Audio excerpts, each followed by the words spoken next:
Good morning. This is a presentation by the students of the master's program in the biomedical science, and the presentation is telecasted on the Larkin TV network, and we are for the physiology course. Now, the first presenter is going to start, and the format is going to be, there's going to be a brief introduction, followed by a brief introduction of the topic, and then we'll move through the presentation, and we'll keep moving like that. There are 9 students here, and the faculty present here is Dr. Carol and myself.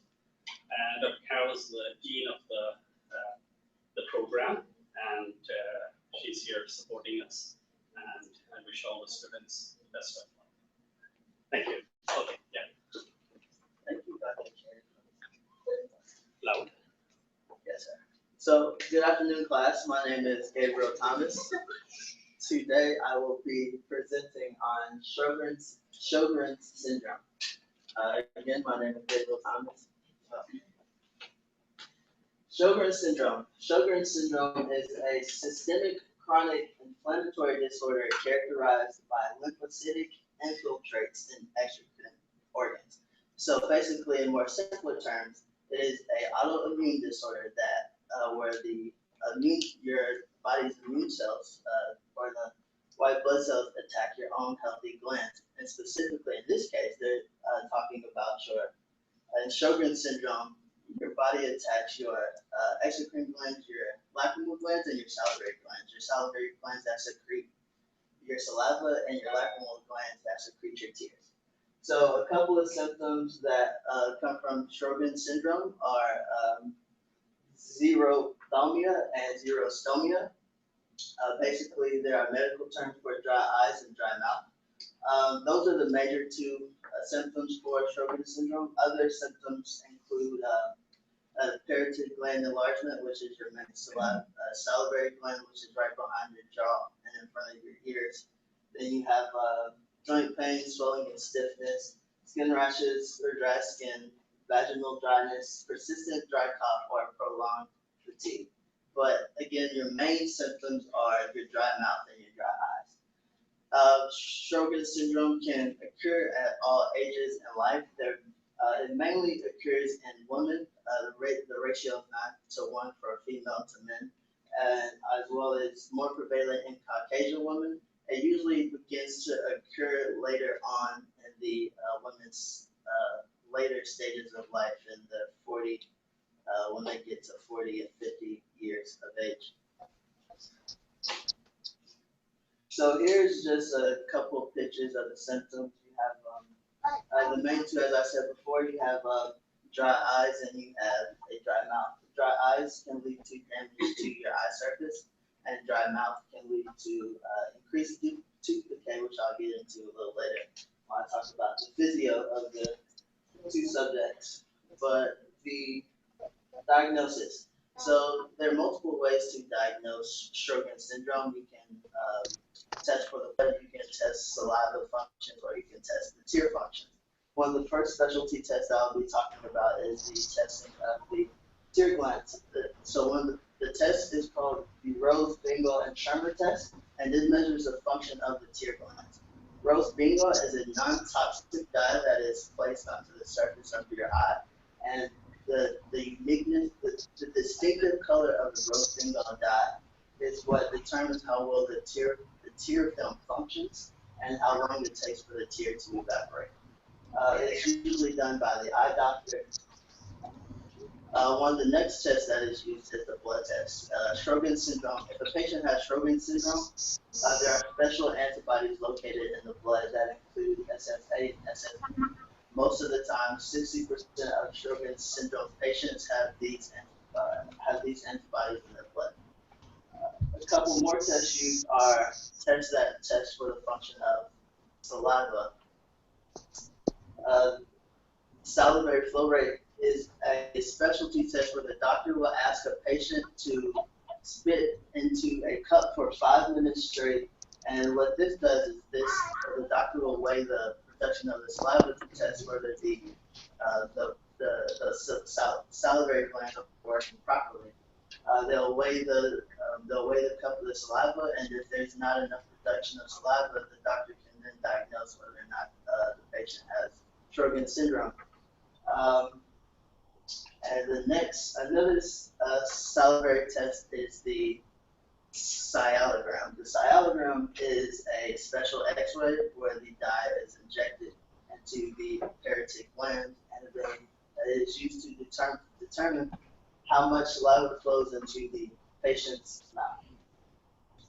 So the anatomy of the salivary and lacrimal glands. The salivary gland is any cell or organ that discharges secretion into the oral cavity, in this case, of course, in your mouth.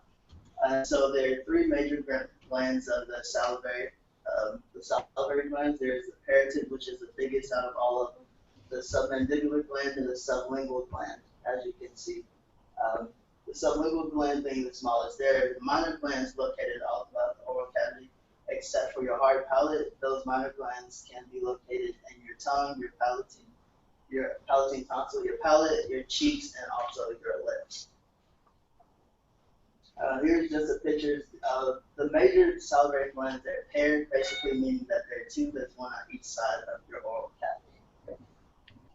And the lacrimal glands. The lacrimal glands are also paired, meaning that they're one on each side. But these are almond-shaped glands located at the upper outer portion of your lacrimal fossa of the orbit formed by your frontal bone. The lacrimal glands, they secrete the aqueous layer of the tear film and basically the lacrimal apparatus, which, as you can see right here, these are all the organs and ducts involved in the lacrimal apparatus. But basically, it's concerned with the tear formation and transport of the tears. This is regulated. This is regulated by your sympathetic and parasympathetic nerves. So, salivary glands. The main purpose of the salivary glands is to, of course, secrete saliva. So, the composition of saliva includes 99.5% of its water, while the rest of the 0.5% of saliva consists of a plethora of things, including electrolytes, mucus, glycoproteins, enzymes, antibacterial, and bacteria compounds such as secretory IgA and lysozymes. One of the most important, saliva has a very diverse range of functions, going from digestion to lubricating the mouth, also to preventing. It can be considered one of the first lines of defense orally. So as far as lubrication, saliva helps to lubricate the food and to help the process of swallowing anything you eat. It also moistens the vocal mucosa. This is very important for speaking, so you don't have to speak with a dry mouth. And also, it provides an aqueous solvent necessary for tasting. And so, saliva is very important because if you don't have saliva, you can't taste your food. And who doesn't want to taste the food? So, then you have saliva also contains a digestive enzyme called salivary amylase. This is actually an important enzyme because it begins the breakdown of your starch. So your starch breakdown actually begins in your oral cavity. Also, as I said before, saliva can be considered one of your first lines of defense orally. They contain IgA antibodies, lysozymes, and defenses. The lysozymes are a bactericidal enzyme which basically help to inhibit bacteria growth inside your oral cavity. And this can potentially help prevent tooth decay. Defenses function as cytokines and called defense cells or lymphocytes into the mouth to also protect from bacteria or foreign pathogens. So lacrimal glands, as I said before, are what secrete your tear films and tears. These tears, the main purpose of the tears is actually to moisten, lubricate, and to protect your eyes. The tear film covers the anterior surface, and the tear film has basically a lot of constituents that help to provide provide a very safety net to your eyes so they don't get damaged. This film keeps the cornea wet. This allows the wetness of the cornea allows gas change between the air and the epithelium. It also cleans debris from the transparent surface. For instance, say you get dust or anything in your eye, the tears or the fact that it's wet can basically kind of remove the dust or anything that irritates your eyes from your eyeballs. Not only that, but because it keeps the eyeballs clean, it provides a clear optical path to the retina, and it protects the ocular surface from invasion by bacteria and viruses. Retinol is one of the main metabolites in the tears. This serves to preserve the transparent nature of the epithelium. So as I said before, Sjogren's syndrome is an autoimmune disorder that attacks the salivary and tear glands, and this basically results in less production, or results in less moisture production. So meaning you have less saliva in your mouth and less tears in your eyes. Saliva is very vital to oral health care. It can maintain hard teeth and your soft tissues in your mouth. If you lack a good number of saliva, you can suffer from many issues, I guess, that can build up.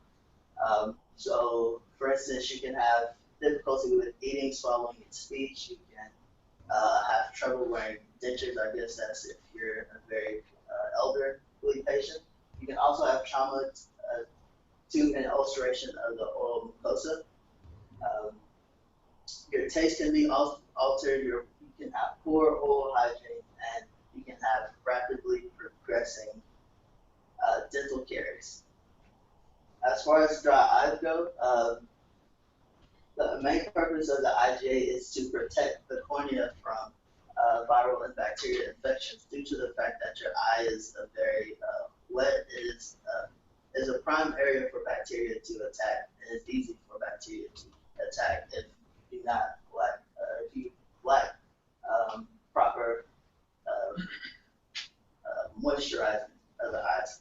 Also, they can cause pain. If you have dry eyes, it can cause painted redness, heavy eyelids, burning of the eye fatigue, and episodes. You can have episodes of blurred visions as well.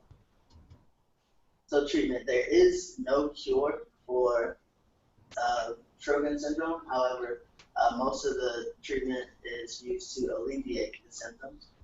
And so you can have symptoms that alleviate the tears, symptoms that alleviate the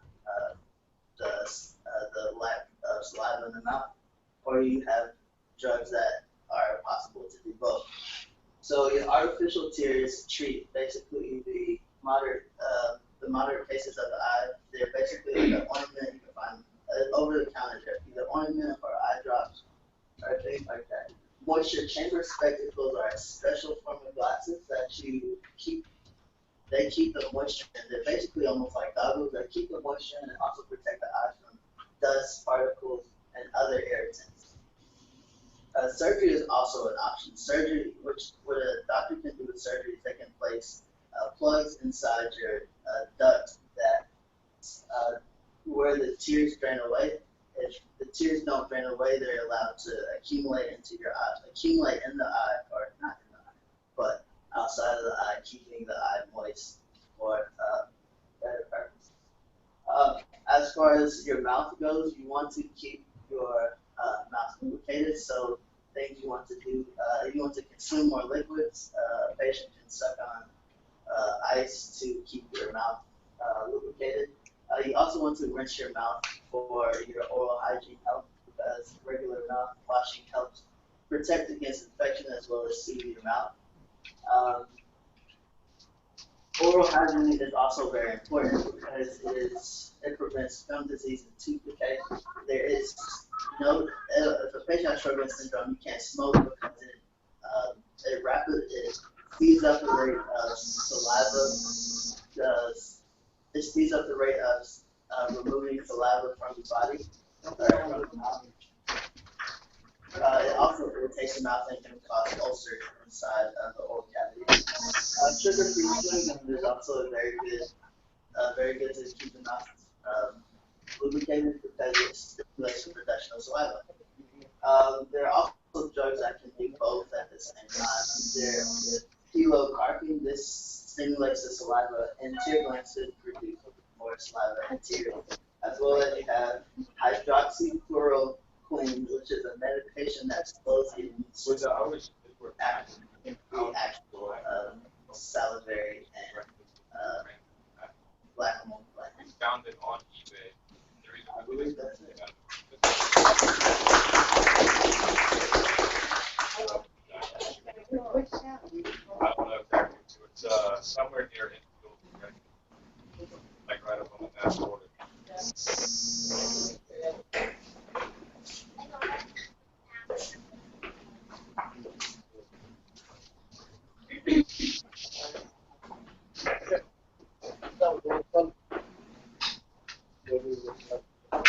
Good morning, my name is Caroline Cologne, and I will be talking to you guys about heart attacks, also known as myocardial infarctions, acute myocardial infarctions, acute coronary syndromes, coronary thrombosis, and coronary occlusion. A heart attack is a medical condition where the blockage of blood flow to the heart muscle, hence why the name is myocardial infarction, myocardial meaning the muscle of the heart, cardiac muscle, and infarction, the death of tissue due to lack of blood flow. The symptoms may include tightness or pain in the chest, back, neck, or arms, lightheadedness, fatigue, anxiety, nausea, discomfort radiating from the back to the throat, the jaw, the arm, or the upper part of the stomach. However, some individuals do not have any symptoms, which is known as silent myocardial infarction. It is a very common, affecting more than 1 million individuals in the U.S. per year. It may occur to anyone, but African Americans and Hispanics are most likely to have a heart attack because they have the highest blood pressures. African Americans have the highest blood pressure overall. The major risk factors that are out of our control include age, family history, and preeclampsia, which is a disorder that develops could develop during pregnancy. And there are two main symptoms for this disorder. It's high blood pressure and an excess of protein in the urine. Risk factors that are in our control include blood pressure, our cholesterols, unhealthy diet, smoking. Diagnosing a heart attack is based on medical history, symptoms, and test results. The tests that are performed to detect this are ECG or EKG, which is used to detect and record the heart's electrical activity. Blood tests measuring the amount of protein in the urine. Echocardiographies, which show how the heart is pumping and what areas are not pumping normally. Coronary angiographies, which is using dyes and special X-rays to display the inside of a person's coronary artery, and a cardiac cath is what is used to get the dye inside of the artery. The heart attacks are affecting your circulatory system. The anatomy of a heart attack. The heart muscle gets blood from the arteries originating in the aorta, and it leaves the heart. The coronary arteries run along the surface of the heart and supply oxygen-rich blood to the heart muscle. The right coronary artery supplies the right ventricle of the heart and the lower or inferior portion of the left ventricle. And the left anterior descending coronary artery supplies the majority of the blood to the heart. The ventricles are the lower chambers. The right side pumps blood to the lungs, and the left side pumps to the rest of the body. The heart is a muscular organ in the circulatory system. It constantly pumps blood throughout your body. It is composed of cardiac muscle tissue, and it has 4 different chambers, the atriums and the ventricles. The atriums are the upper chambers on each side of the heart that receive and collect blood coming to the heart, and the ventricles are the lower chambers on each side of the heart, which receive the blood from the atrium and pumps away from the heart through rhythmic contractions. The systole and diastole. Systole contracts the cardiac muscle, and the diastole relaxes the cardiac muscle in the ventricles. And the electrical conduction system includes the SA node, which is the sinoatrial node. It's the natural pacemaker of the heart, and it triggers heartbeat. The atrioventricular node, which sends an impulse through the nerve network of the heart, of the ventricle, initiating the wave-like contractions of the ventricles, and then the right and the left bundle branches, which are the nerve fibers.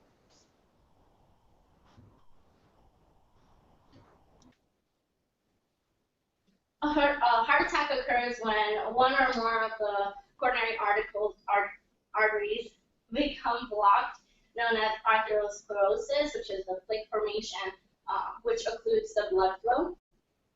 Coronary arteries may narrow from the buildup of substances like cholesterol. When there's a plaque rupture during a heart attack, there could be a spill of cholesterol or other substances into the bloodstream. And a blood clot may form at the site of the rupture, which, if it's large enough, it will completely block the flow, resulting in heart or coronary artery thrombosis. This is a diagram of the heart muscle, and here you see the coronary artery, and what the damage looks like is right there. It's just that plaque that's going to stop your blood flow. Treatment. Once a heart attack is diagnosed, the treatment begins immediately at either the ambulance or the emergency room. Treatments may include drugs, therapy, and sometimes a combination of both. Drugs may include anti-clotting medicines, nitroglycerin, which it reduces the heart's workload, antiplatelets, ACE inhibitors, which lower the blood pressure, statins, which control your cholesterol, and beta blockers, which decrease the heart's workload. Therapies may include oxygen therapies, chest pain therapy, and thrombolytic therapy, which breaks down the clots. And surgical procedures are sometimes necessary, which may include an angioplasty or stents. They are used to open up narrowed or blocked arteries, and a bypass. Sometimes that's necessary in order to restore the muscles of the blood supply in the heart.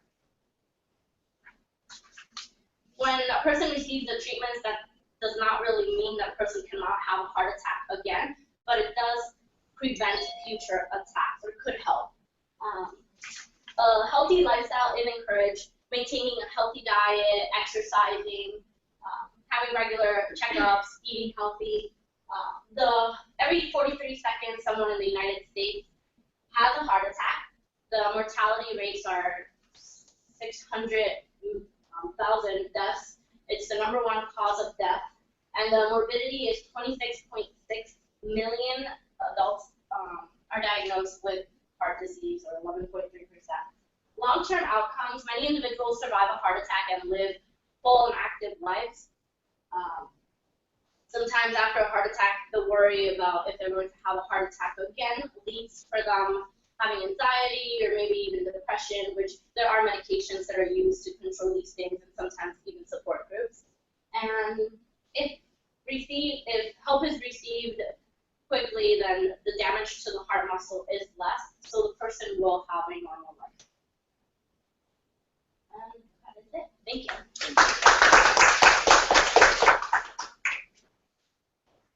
Next one.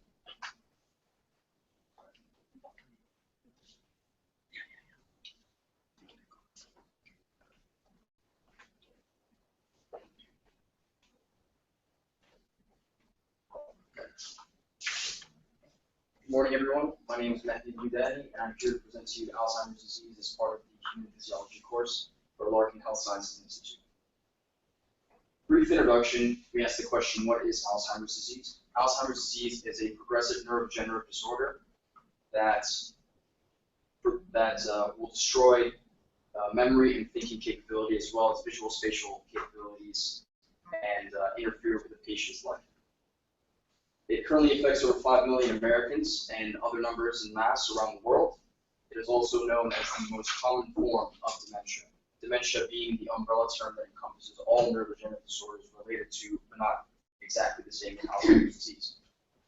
Just to give you a brief idea of the anatomy and progression of this disorder, these arrows indicate plaque formations. I know it's a bit difficult to see with the glare, but they're in very prominent areas. You can see some of them are much more obvious and prominent than the others, as indicated by these arrows.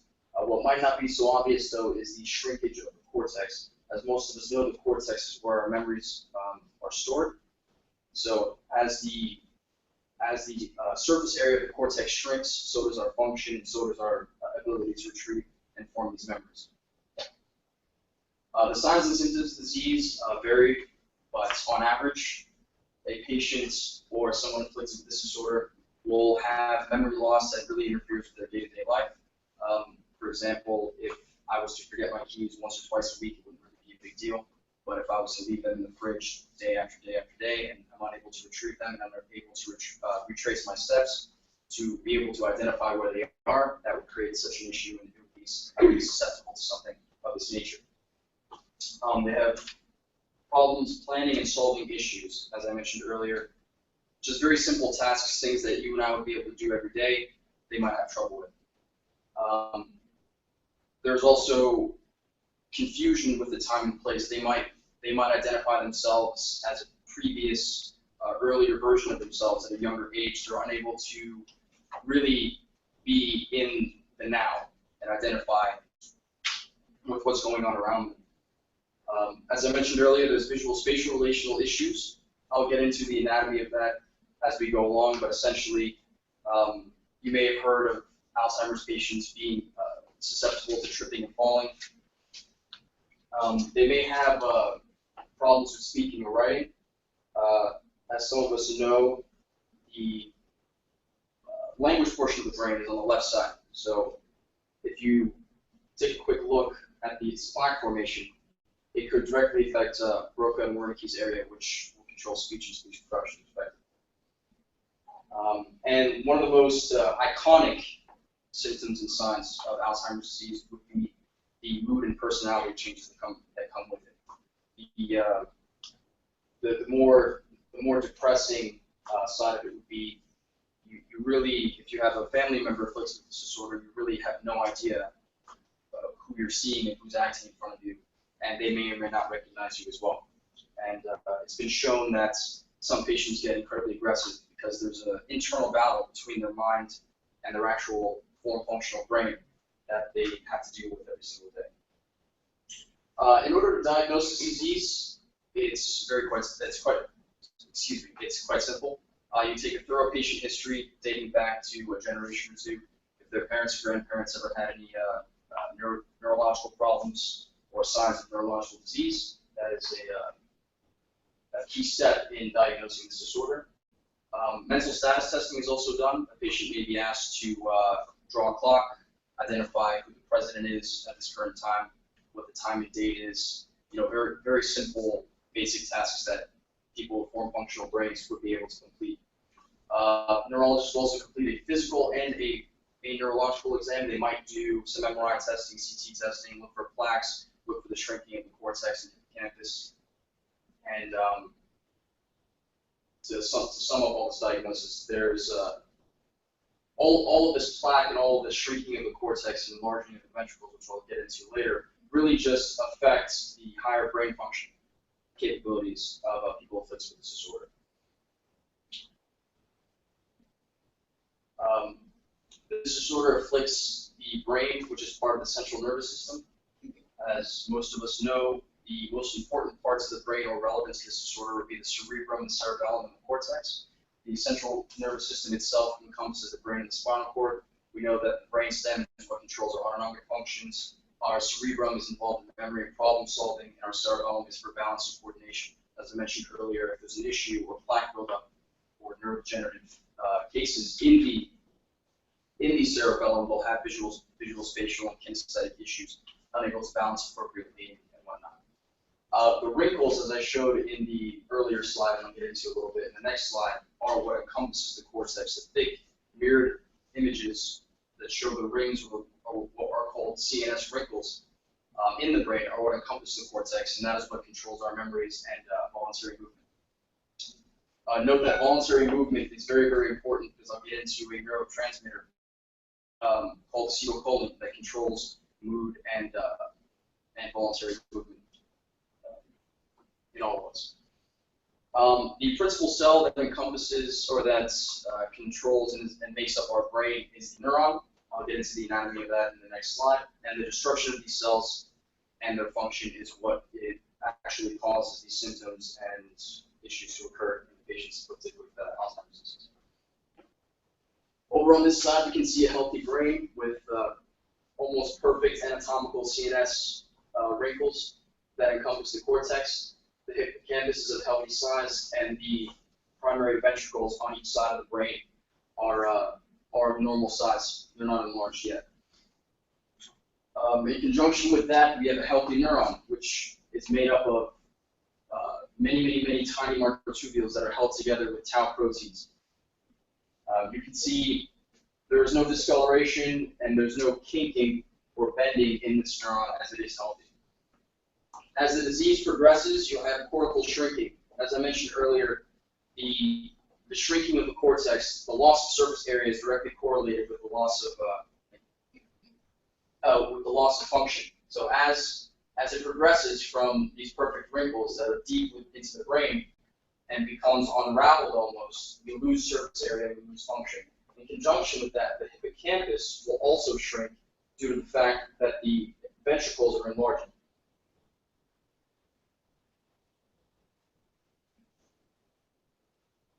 So as the ventricle enlarges, the hippocampus has less space, and it also, as you can see, there's a CNS wrinkle there. It will also shrink in size. And of course, as it becomes progressive severe Alzheimer's disease, you'll see incredibly large ventricles, very little CNS wrinkle surface area, and a shrunken hippocampus. The most relevant part, though, of this, if we're going to go even more microscopically, is the destruction and disintegration of these microtubules. As you can see, this neuron has what looks like spots or almost varicose veins. What's the easiest thing to identify here? And it's kinked. It's not smooth, and it's not holding its three-dimensional structure appropriately. As the microtubules begin to disintegrate, the the tau proteins, these little blue Ys, as you can see here, begin to lose their function and clump up. I'll go further into detail of how actually they do that with bonds and whatnot. But you can imagine this amyloid plaque is going to be in between these functional neurons, inhibiting their ability to interact with each other and send signals.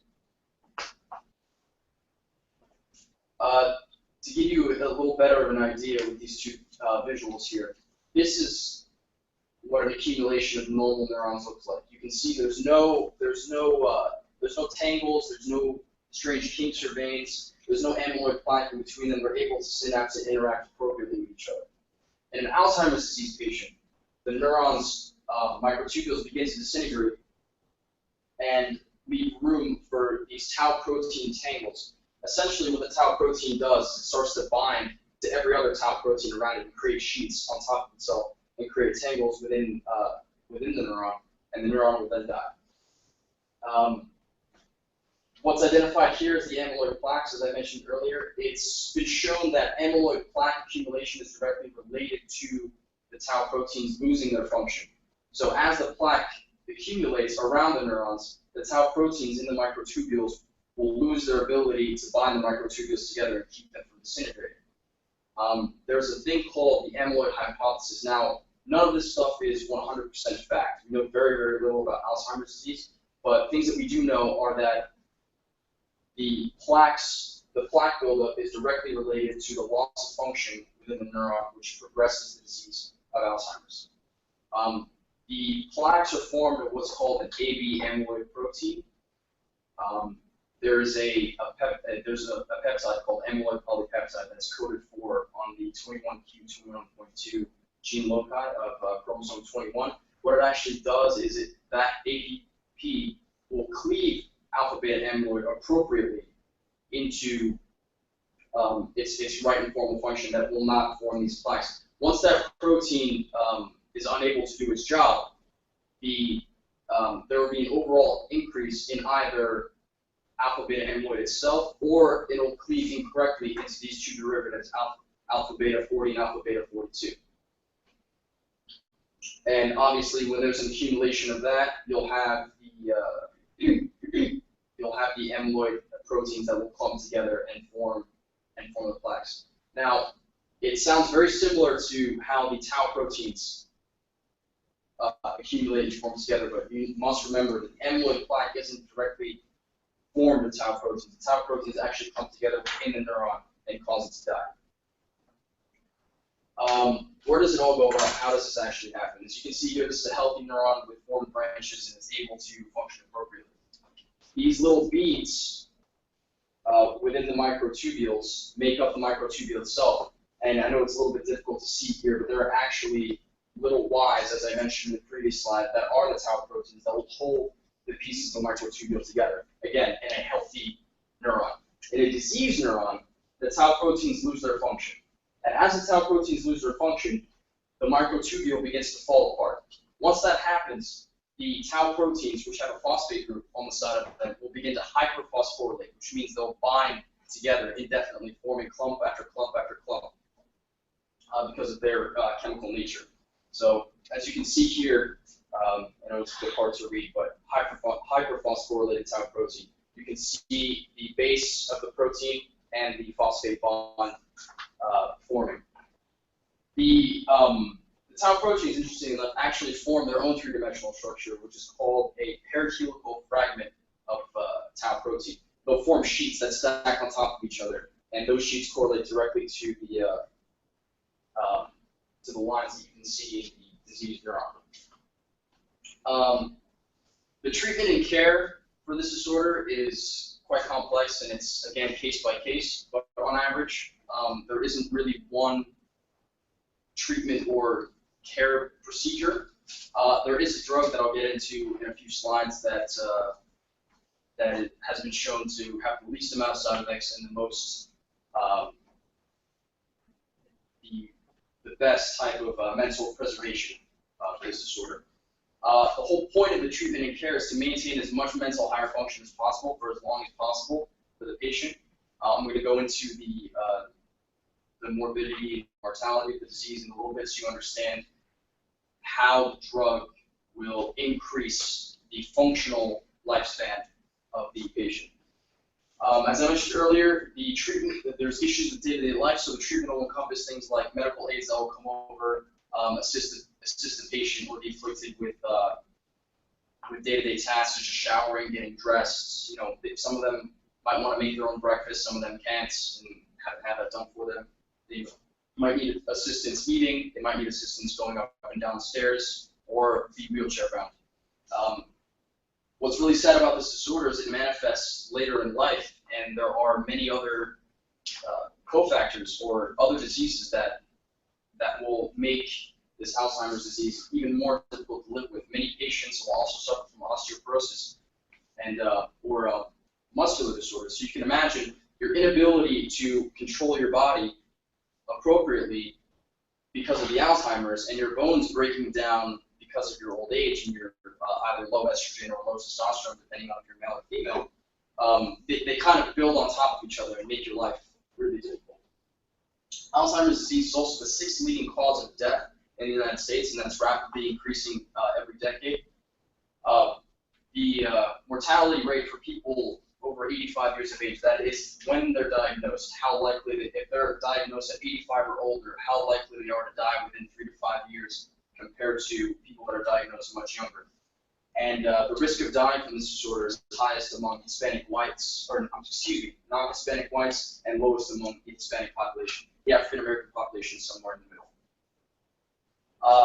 These are death stats for 2000 compared to 2010. As you can see here, the rate of death for Alzheimer's disease has been rapidly increasing for the past decade and will continue to increase.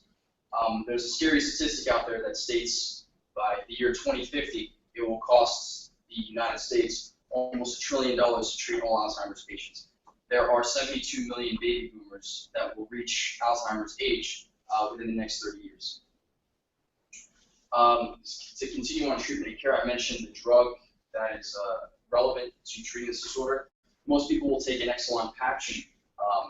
It can be placed on the upper shoulder, on the back, but the closer it is to the spine, the better. You're going to want to change the location of the patch every day to avoid infection and rash. The active ingredients in this Exelon patch is the, excuse my pronunciation, rifaximin, which is a cholinergic chemical, and it actually inhibits acetylcholinesterase. And what we all know is acetylcholinesterase is what breaks down and cuts up acetylcholine, so it can be taken back up into the from the synapse into the neuron. Now, as I mentioned earlier, acetylcholine is very important for the body. It is actually what controls our smooth muscle movement and helps with mood and some higher brain function. So the more acetylcholine that is present in an Alzheimer's patient, the better the functionality will be, which is the purpose of this drug. And as you can imagine, as the neurons die and break down, less acetylcholine, less brain function.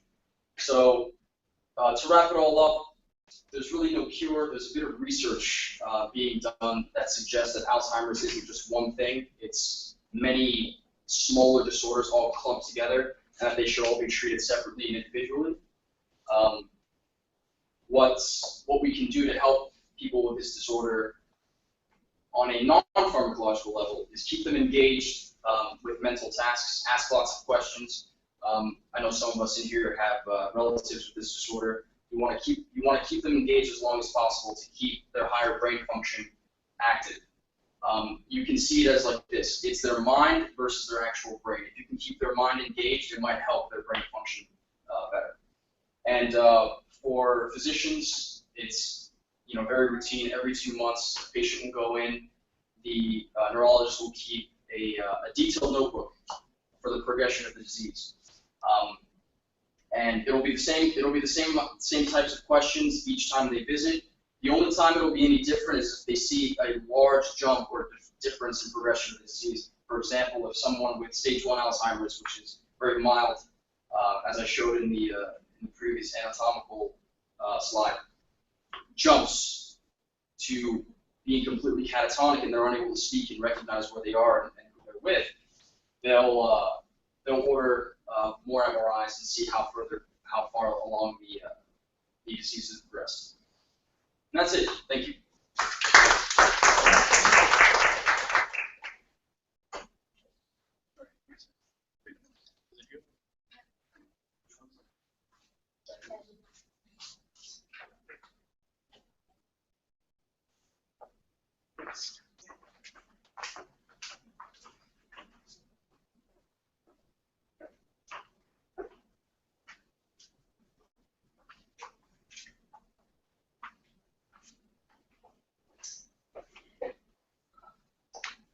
Good morning, everyone. My name is Marjorie Diaz, and I am going to talk about diabetes mellitus, also known as diabetes.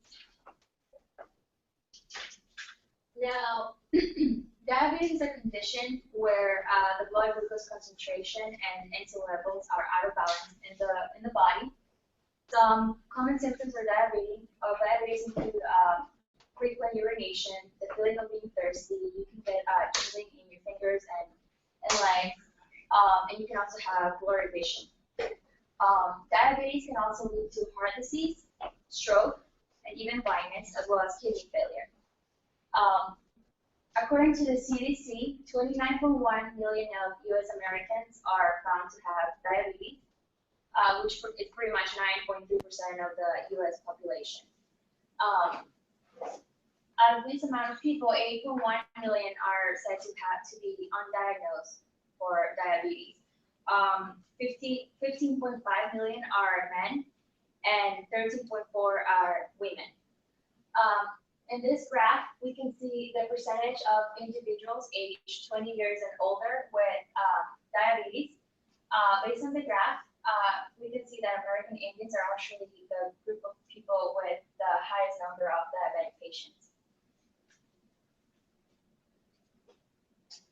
I'm going to talk a little bit about the diagnosis of diabetes. So first, I'm going to give you a little bit introduction about the two kinds of diabetes that I'm actually going to be talking about in my presentation. The first one is type 1 diabetes, which used to be called insulin-dependent diabetes mellitus. And type 1 diabetes is the kind of diabetes when that develops when the cells in the body are pretty much being destroyed by the immune system. So then the cells can't produce insulin. Now, type 2 diabetes is when the body pretty much becomes resistant to insulin. So the cells won't use up insulin like they should. So there are different kind of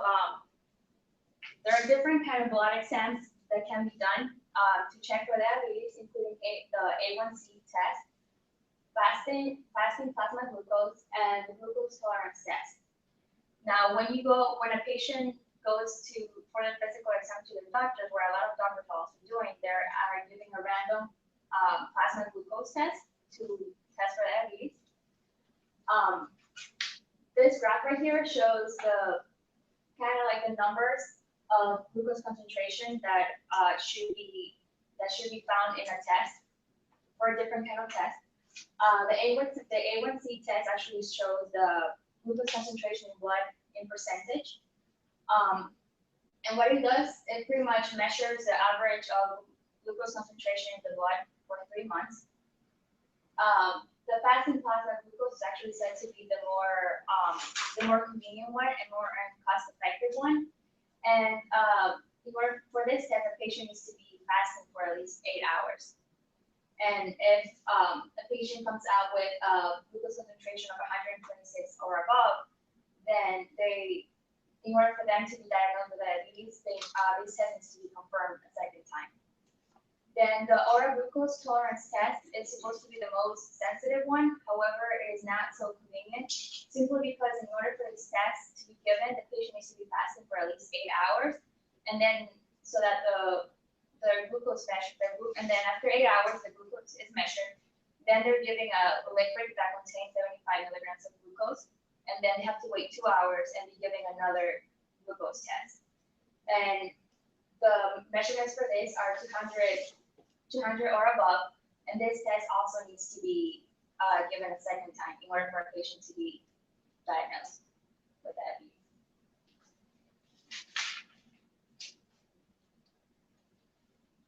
So now I'm going to talk a little bit about the anatomy of diabetes. So we have 3 kinds of patients. We have a healthy patient, we have a patient with diabetes type 1, and a patient with diabetes type 2. In a healthy patient, the pancreas the cells in the pancreas actually release insulin. So insulin goes on and attaches to an insulin receptor on the cell, and this allows for glucose to enter the cell through a transport protein. In a patient with type 1 diabetes, the pancreas cells are not releasing insulin, so there's no insulin to really go to the insulin receptor, so glucose starts accumulating in the bloodstream. In type 2 diabetes, you do have insulin being released. However, the body is, like I said before, resistant to insulin, so the insulin is not really going to the receptor, and so glucose pretty much starts piling up in your blood and can enter the cell. So to give you a little bit more information about the organ that has to do with the cells that release insulin, we have the pancreas, which the pancreas is a gland, is both endocrine and exocrine. The endocrine cells, which are directly related with regulation of glucose, are in the pancreatic islets, which you can see over there. Within this location of the pancreas, you have the beta cells and the alpha cells. The alpha cells actually release glucagon, which I'm also going to talk about a little bit later.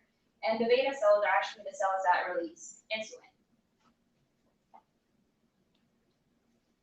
So I want to talk to you guys about insulin first. So insulin is the main hormone that is directly related with the regulation of blood concentration in blood. It is secreted by the beta cells when the blood glucose concentration is higher, which usually happens right after a meal. The main role of insulin is to lower the blood glucose concentration. And what it does is, like I said before, it attaches to the receptor. And then on the plasma membrane, you have these vesicles with carrier proteins called GLU4, which allow for glucose to travel into the blood to get into the cell through facilitated diffusion. So, and this usually happens in adipose tissue. And what insulin also does is that it indirectly stimulates glycogen synthase to store glucose so that it can be used later on. And it also stimulates adipose tissue to store fat to be used for energy in case of insulin depletion or glucose depletion later on. Now, glucagon, as I said before, they are secreted by the alpha cells. They are the antagonists of insulin, and they are usually released when the blood glucose levels are low, which usually happens when a patient is fasting or when they come on quite a few hours without eating. Their purpose is to actually raise glucose in the blood, and what they do is that they signal the liver and the muscles to break down glycogen into glucose so that it can be used. And they also stimulate for the breakdown of adipose tissue into fat so that it can be used as storage. And they're pretty much what they try to do is that they try to get energy from by other means and try to so they can conserve glucose in the body since the glucose is already running, the body is already running low on glucose. Okay. So this graph pretty much shows what happens when a normal patient and a patient with diabetes consumes a meal. So in a normal patient, the patient will consume a meal, in this case the apple, which pretty much goes into the stomach. Now the stomach pretty much breaks down the food and releases the glucose into the blood, which means that the blood glucose concentration in the blood goes up. When the blood glucose concentration goes up, the pancreas will release insulin, which travels into the blood and it attaches to the cell, so it allows the cell to absorb glucose in order to nourish it. Now, in a patient with type 1 diabetes, as you can see, the patient will consume the meal, and then again, the food will go into the stomach, and then the glucose level in blood will go up. However, the pancreas are not releasing insulin, so then insulin starts accumulating in the blood. Now, a patient with type 2 diabetes you will actually see insulin being released from the pancreas, but the blood glucose will still go up. Okay, so now I'm going to explain a little bit about the pathophysiology of diabetes. We have diabetes type 1 and type 2. As I said before, in diabetes type 1, you have no insulin being released, which means that there's going to be a high concentration of glucose. So the muscles won't be able to really use glucose because there is a depletion of insulin. And so what happens is that glycogen, proteins, and adipose tissue began being broken down and in order to be used for energy. And what this does is that this releases ketones, and ketones actually increase the acidity in your blood, which can lead to ketoacidosis. And ketoacidosis is actually a very serious condition, which can lead to coma or even death. In type 2 diabetes, you do have insulin. However, the body is not using it correctly, so the glucose concentration is still high. The muscles, once again, won't be able to use the glucose because of the insulin resistance that you have in the body. And some conditions that this can lead to is obesity.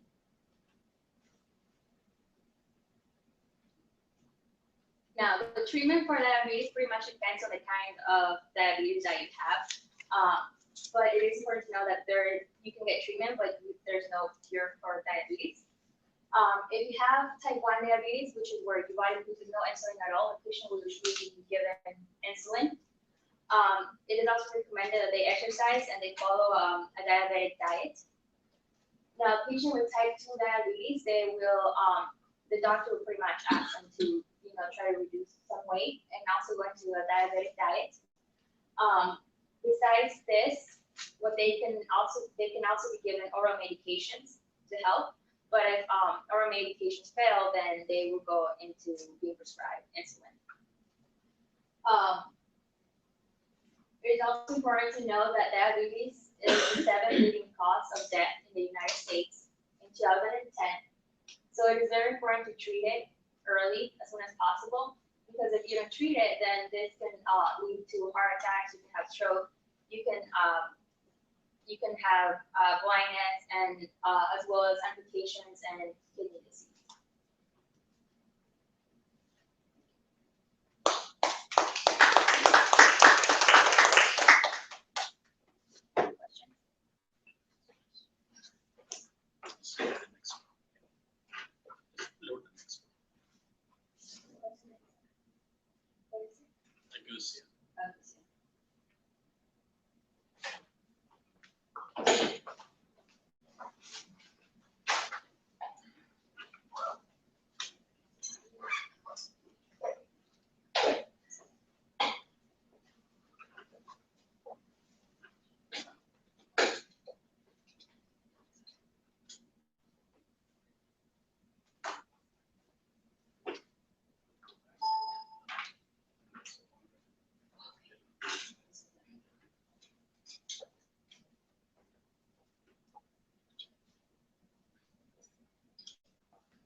Good morning, my name is Rosa Rodriguez, and I'm going to be talking today about the physiology of sense of taste and the disorder of agousia.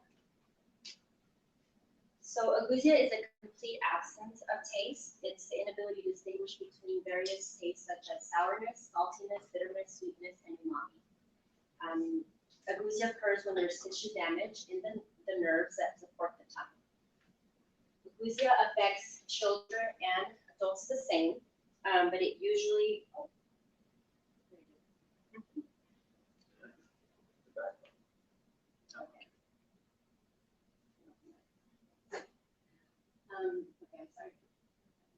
So it affects children and adults the same. The only difference is sometimes, usually in children, it's gonna be caused through either infection or injury, or it's going, and in adults, it's gonna be, they're usually gonna have a condition already that's affecting the taste, the sense of taste, and they're going to, or medications will also cause it in adults, and it usually increases in patients older than 50. The ones that, individuals who will be more at risk are smokers, individuals with allergies, if they have poor oral hygiene or dental hygiene, and then individuals who are on certain medications will also be affected, or more at risk. It's rare to be born with agousia because since it's the complete loss of taste, there's always going to be something that will affect it.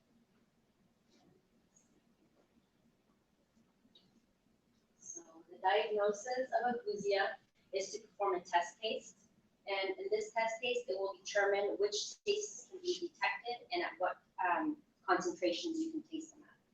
Health professionals will review a health medical history to check if there is any tobacco use, any drug use or alcohol use, and also if they've been exposed to any respiratory toxins that might reduce the taste, the sense of taste. They'll also check for any chronic conditions such as hypothyroidism, diabetes, and hepatic diseases.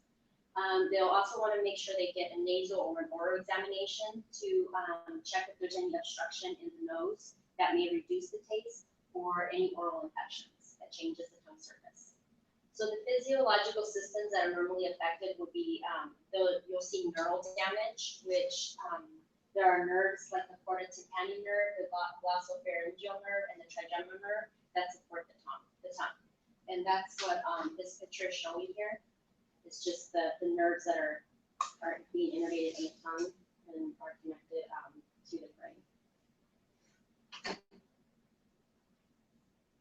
And then another system that can be affected is the endocrine system. If there's any deficiency in vitamin B12 or zinc, there'll be an alteration or loss of taste.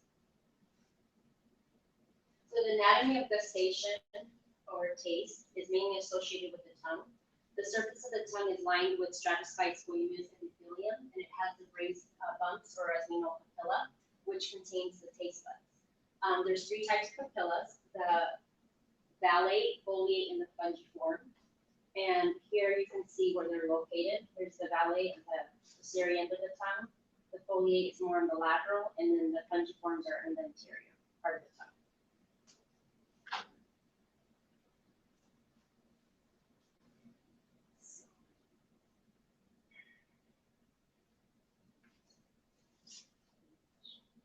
So the nerves that are innervated in the tongue are the cortex and tympani. It's the anterior 2/3 and the lateral margins of the tongue. The glossopharyngeal nerve is on the posterior 1/3 of the tongue, and on the soft palate you'll see the superficial petrosal division of the cranial 7. And then the vagus nerve is going to be on the oropharynx, and the trigeminal nerve will be on the oral side.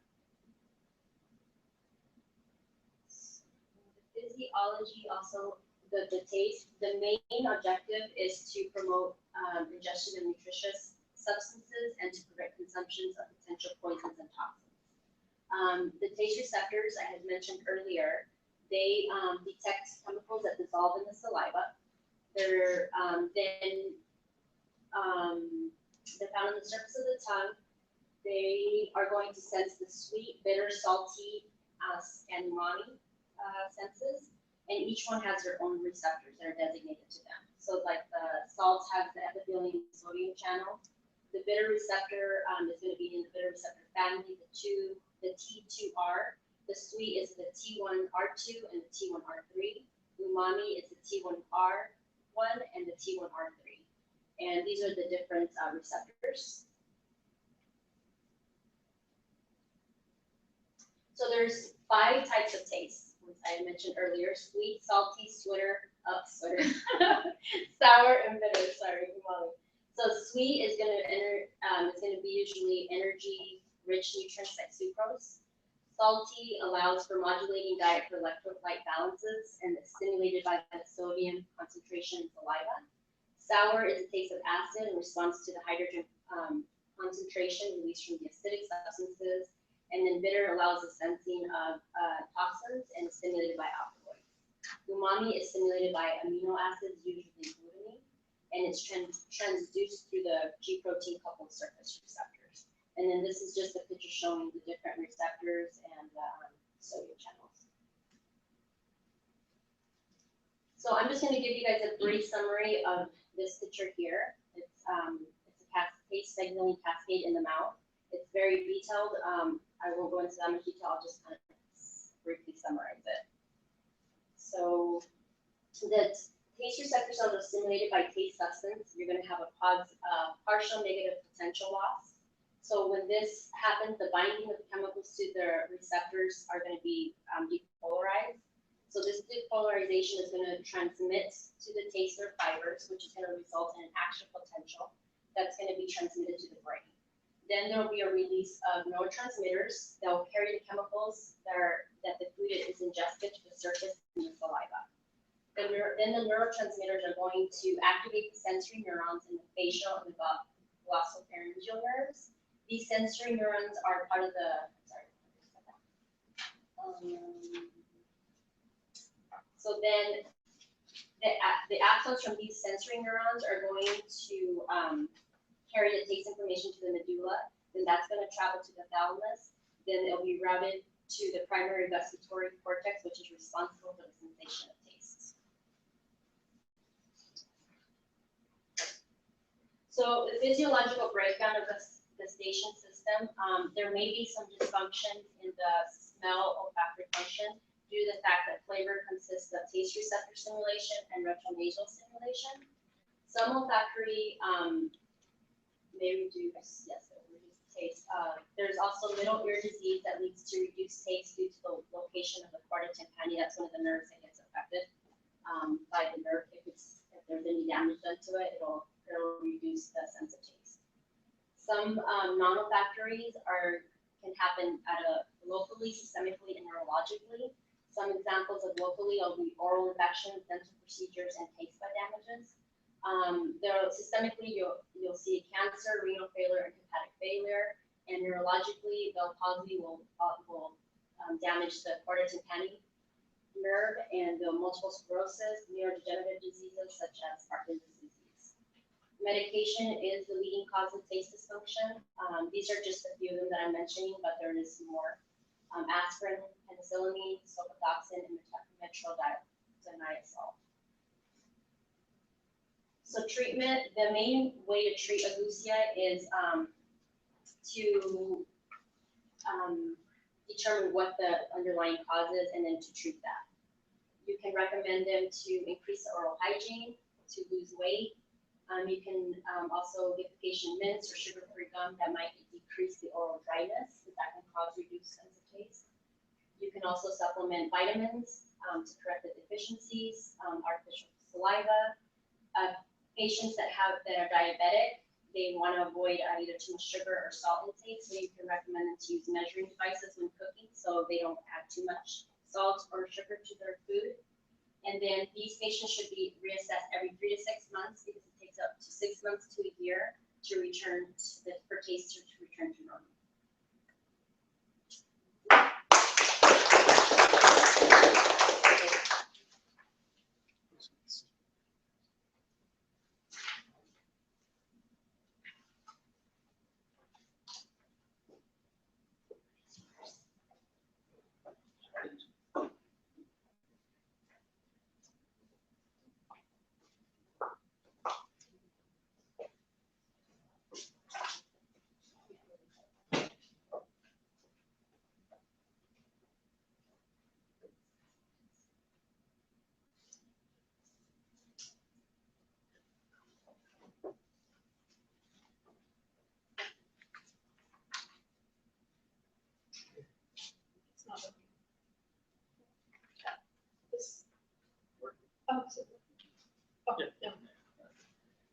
My name is Larkin. I'm going to be doing a brief presentation on hypertension. For those of you who are watching live on TV, hi.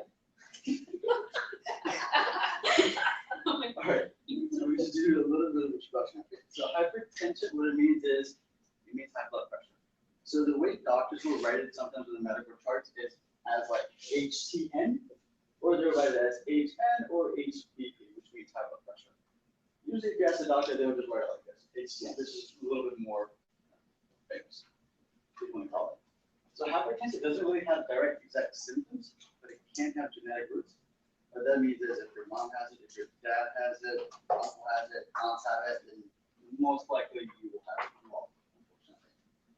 So in terms of hypertension, which means high blood pressure, we can have 2 types, there's primary and secondary.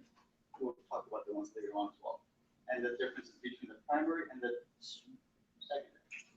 So in terms of clinical findings, what research has shown that if you're obese, what that means is if you have more fat, unfortunately, than normal, would that have a direct impact and you can have high blood pressure, unfortunately. And it's also a normal part of actually aging as well. So it's not something that's like just random. As you get older, you're more likely to have high blood pressure. The reason why is your blood vessels, they become less elastic, so you're less likely to do vasodilation, vasoconstriction, and all that stuff. It's hard to regulate it. That's why usually as you get older, you tend to have high blood pressure, unfortunately. So this can also lead to disorders as well, such as stroke, and as well as heart attack as well. Stroke, as you know, is if it affects the left side of the brain, your right side of the body is affected. If your right side is affected, that means your left side is affected, right? So the goal here is if you can avoid both of these, that would be awesome. Right? So incidence of disorder, what this means is how famous is this thing?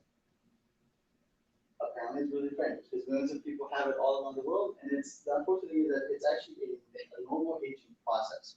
So as you get older, it's harder for your body to regulate blood pressure. That's why, and it usually affects the older generation.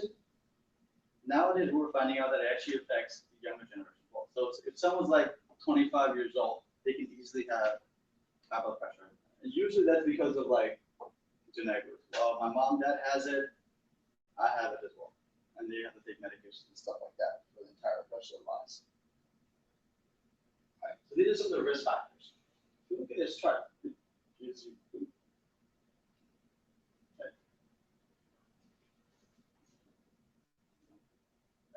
it gives you everything in a nutshell. Major ones I want you to know is you can have hypertension or high blood pressure because of smoking, alcohol, family history, obesity, and stress. DN just means diabetes. Family history I talked to you about. Stress is also important. The reason why is that also relates to like if you're a job or something. If you're, say for example, if you're a doctor, or RDD, if you're a doctor, you're doing patient rounds, you have lots of patients, you got to do medication alteration, you gotta look at risk factors, you have to do so much of this stuff, and that's just for one patient. If you have so many of them, you could have a little bit of stress. Right? Right. So the hypertension is usually primary, secondary. So this is how doctors will try to differentiate between the two. So primary is usually like more common. Here it's more of like family history. Like if your mom has it or your dad has it, it's like the doctor will usually, if you're the patient and you're the doctor, you'll ask the patient during your HCP, hey, does your mom have high blood pressure? Does your dad have high blood pressure? When you measure it, it's constantly high. You've seen this. When did you notice this?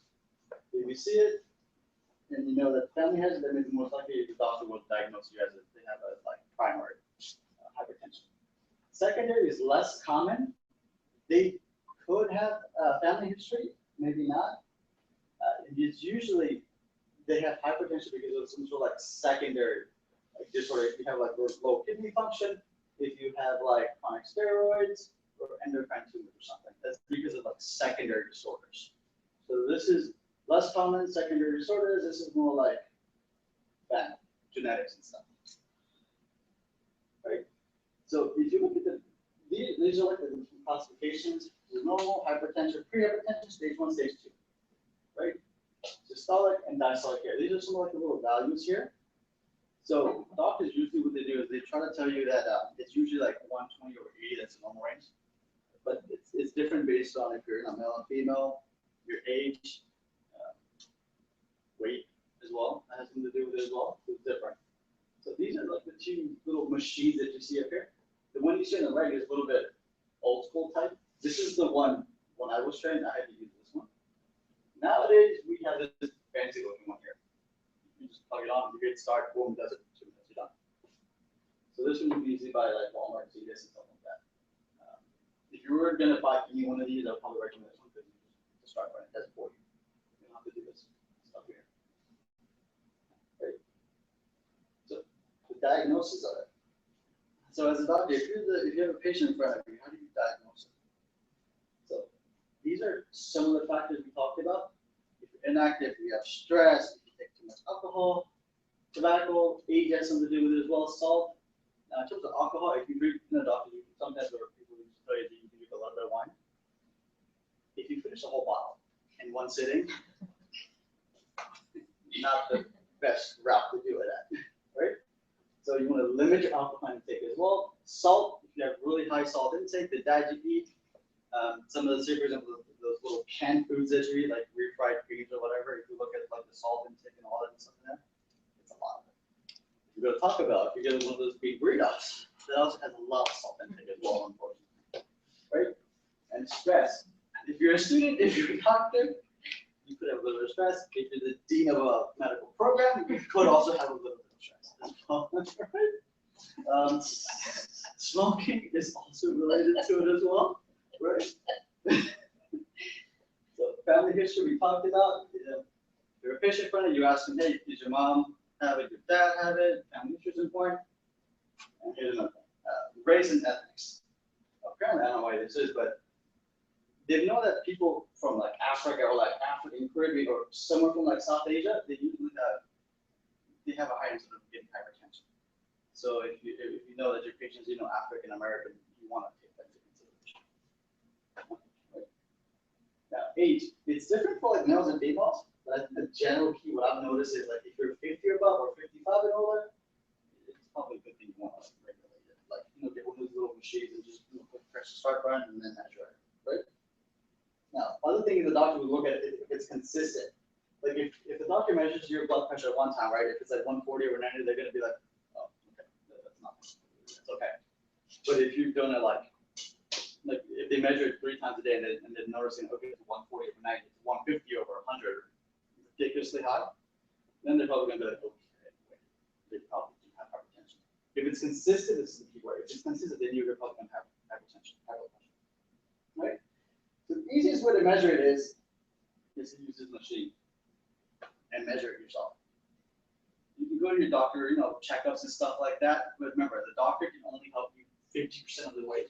You have to give the other 50%. I mean, you can usually go to CVS, Walmart, occasionally these machines, they probably cost me about $10, $20 or something. Measure it yourself because you want to be able to regulate it and write those records down. So when you do go to the doctor, you can tell them, hey, this is like the little record I have. I've been having high blood pressure for the past 3 days. I want you to take a look at it. Because if you have something on record, the doctor can probably help you out with that. If you don't, this is probably the best. So if you're getting this type of machine, if you get one of these, it's probably the best. Because if you can give something to your doctor, the doctor is more likely to be able to, the faster the doctor is able to help you. That's the key here, right? So the easiest test is to monitor your blood pressure, which is the machine that told you about, right? So the anatomy physiology part of it. So the anatomy of it, you have the heart, right? You have the blood pressure, then you have the blood flow. There's not so much anatomy into it. It's more about the physiology here, right? So if you have the regular anatomy is like if you have racial constriction, that means you have the diameter of the blood vessels. If they constrict, you have less blood flow. If you have less blood flow, that means the heart has to work harder and harder. If it has to work harder and harder, that means you're going to have lots of action potentials, right? And that's going to increase your blood pressure. This action potential thing, it deals with like the heart, where you have the SA node and the AV node. Lucky TV doctors here. You have the SA node and the AV node. It sends signals, right? If your AV node is blocked, you can have a heart block. You can have type 1, type 2, type 3. Type 3 is you have a complete heart block, right? So that's where the action potential concept comes in here. Because you send signals from your SA node to your AV node, right? Here's your normal physiology. Usually, if your blood vessels constrict, that results in higher blood pressure. So what your body does to regulate it is, it does dilation. It increases the diameter so you can have enough space for all that blood flow to the heart, which can lead to lowering your blood pressure, which will, if it's high, will come down back to normal, which is what you want. So this diagram here is very interesting. If you look at this little diameter here, look at the space here versus the space here. This space is a little bit, it's like decrease, right? There's increased wall thickness, which leads to like hypertensive. That means you're, right, there's not enough space for the blood. So your body has to work harder and harder to supply all the blood everywhere. Right. So regulation of blood pressure. So how does your body usually regulate this kind of stuff? So one thing I want you to know is kidneys. Kidneys are ridiculously important here for the heart. So kidney usually controls the blood volume and stroke volume. What this means is, say for example, you have low kidney function, right? If you have chronic kidney disease, what does that mean for your patient? So what this means is if you have low kidney function, the more likely is that your body will not be able to regulate blood pressure. That means you're going to have to give more medications and stuff like that to monitor that. Because kidneys are important here. That's what because it controls the stroke volume of it, right? So if you have increases, say for example, your stroke volume or your cardiac rate, or if you have vasoconstriction, all those can pretty much increase your blood pressure. That's why the kidneys here, what the doctors will do is they'll try to monitor this kidney function here just to see if it's working or not. Because if you have a patient that says, oh, okay, oh, no, my dad or mom didn't have high blood pressure, then if you're the doctor, you're like, okay, what do I do now? Right? So one thing you will look at is kidney function. That's next step. If it's not working well, it's okay, that's probably a good indication why, right? Another one is receptors. These are receptors in the body that basically measure the blood flow that tell you that, hey, this could lead to high blood pressure. These are receptors. It deals with stretching. The more these receptors get stretched, more likely is that they will go ahead and produce more action potentials. That's going to control the vasomotor and then the cardiac controls of the medulla. So these little fancy words here, vasomotor, cardiac control.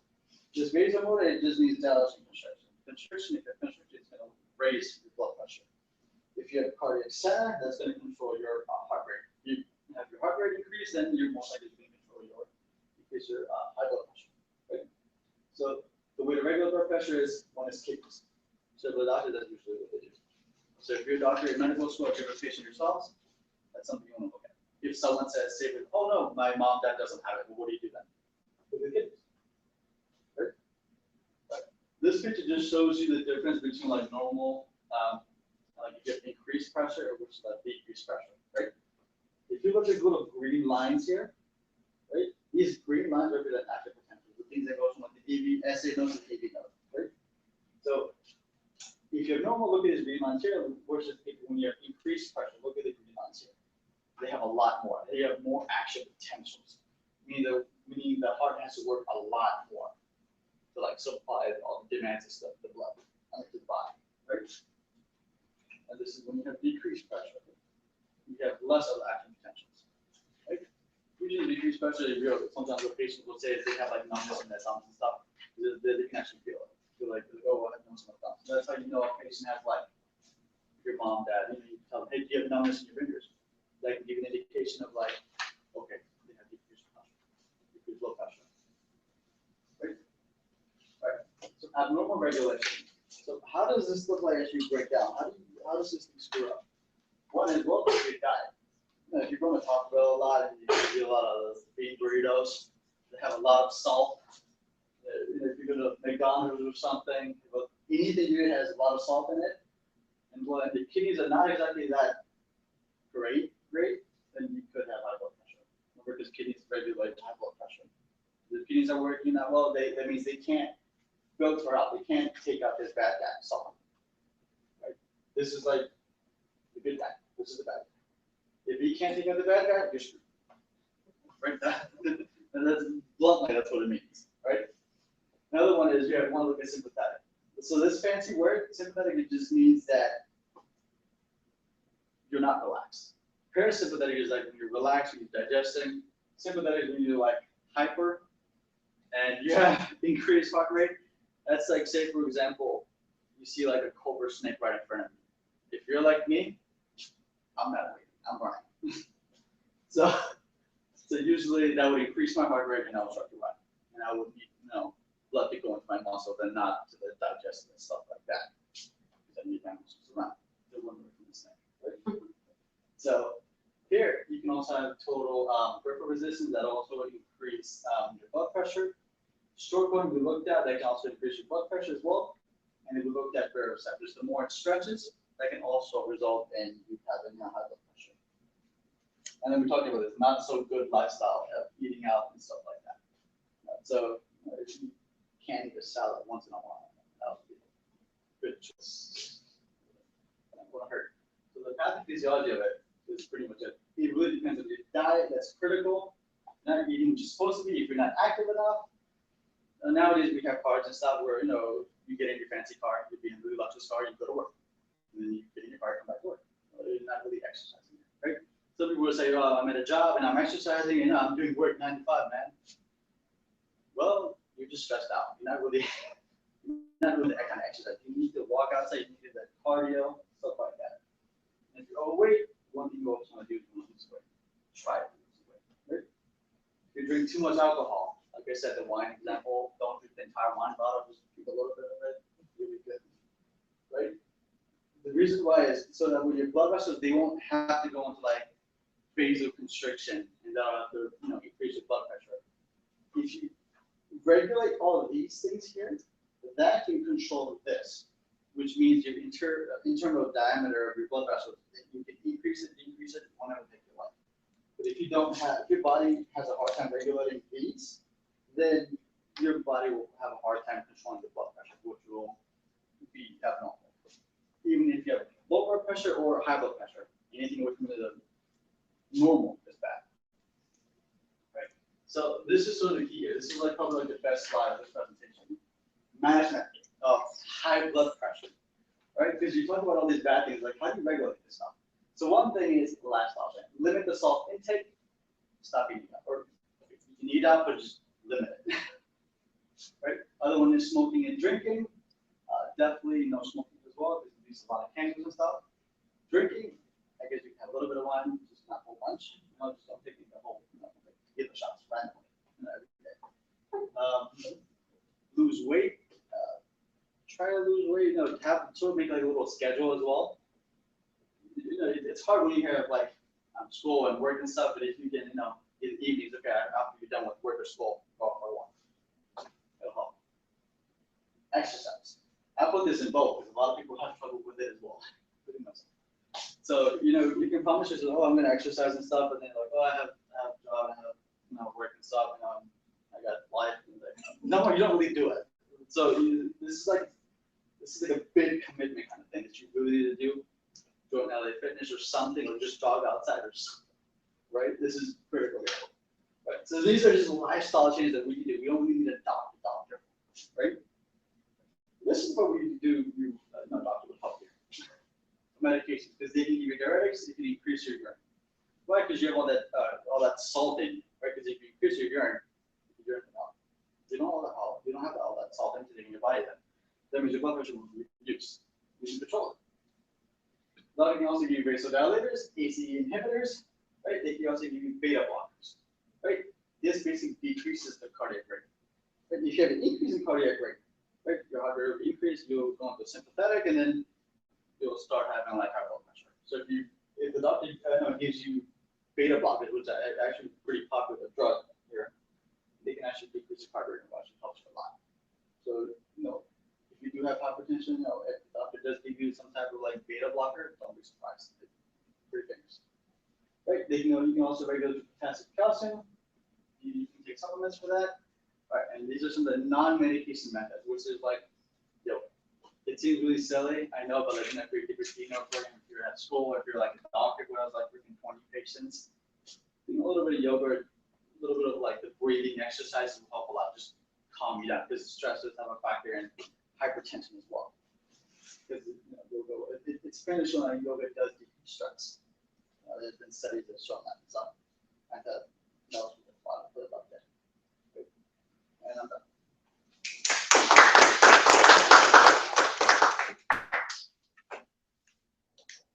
Load the next one.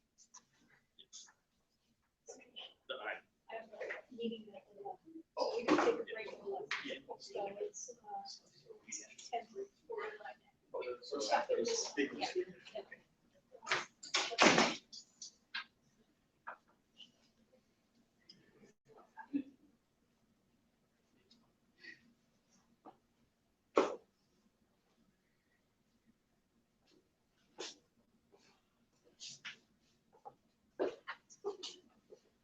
Hi everyone, my name is Sajish and I will be talking about retinitis pigmentosa today. It's more commonly known as rotten cone dystrophy. Okay, so retinitis pigmentosa is a genetic disease in which the retina of the eye gets degenerated. We'll look more deeply into that later, but first we'll just talk about the everyday life when we have it. So the symptoms of it are loss of peripheral vision, which just means that if I'm looking straight at its retina, I can still see that gate is over there. Decreased night vision, which means that there's a decrease in rod cells, so you will be able to make out shapes at night, and usually when the lights go out in like 10 to 14 seconds, you'll still be able to adjust and see what's going on. If you will be able to do that here. Tunnel vision, which is where you can see what's ahead of you, but you can't see anything to the sides because it's dark. That's different from peripheral vision loss because like you just actually see darkness inside.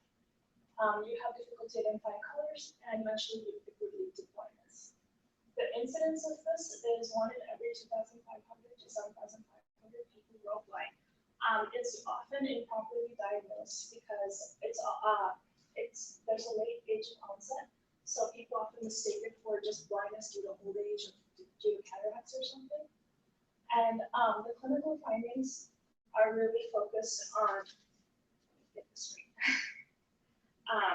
Neurodegeneration studies, which are looking at the patterns in which the neural pathways of the retina start to malfunction. So that's looking at the specific neural pathways connected to the optic nerve to the brain. Studies on the monogenetic inheritance patterns. There's not much known about the inheritance patterns of this disorder because it manifests in so many different ways and there's not much research done about it. So they're looking more into that to really like pick out which genes are the problematic ones. Phenotypic variability, which is just that it manifests in many different ways. So people have different ages of onset, they have different degrees to which they lose their vision, and genetic markers so that they can really figure out which are the genes that are going bad in this. Okay. So the diagnosis has to do first with the debilitating loss of vision and frequent headaches, difficulty seeing at night. An electroretinogram would be able to show the diseased retina right off the bat. Family history because it is genetic, as we discussed, and an RP visual field test. So that's when you would look straight ahead at an object, and the doctor would pass a second object through your field of vision, and you would just signal when you first saw it. So if I'm looking straight ahead and I see that this a doctor passes this through, and I'd be like, oh, I see it now, but that means I've lost like this much of my visual field. And now, so as you understand the disease. The three key parts of this disease are the degeneration of the retina, the cone system, which shows a reduction in amplitude and delays of light transmission to the brain, and random apoptosis of photoreceptor cells. So this is what a person with healthy vision would see, and this is what a person with retinitis pigmentosa would see. Okay, let me walk over here to talk about the anatomy. This is the eyeball. This is a cross section cut right in half. The outer layer is called the sclera, and that's the whites of your eye.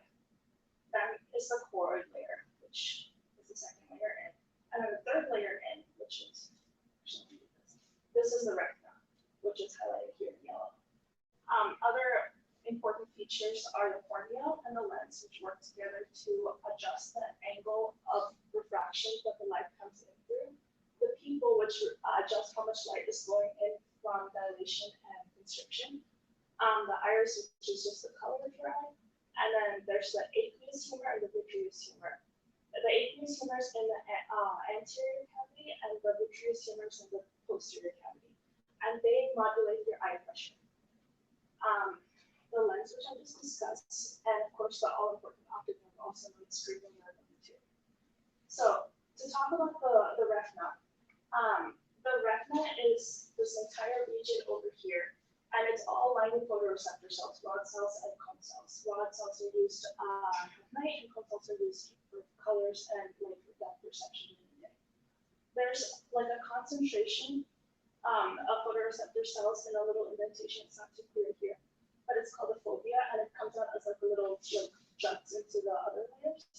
And the center of that is the macula, and that's where the image that comes through the cornea and the lens is really focused.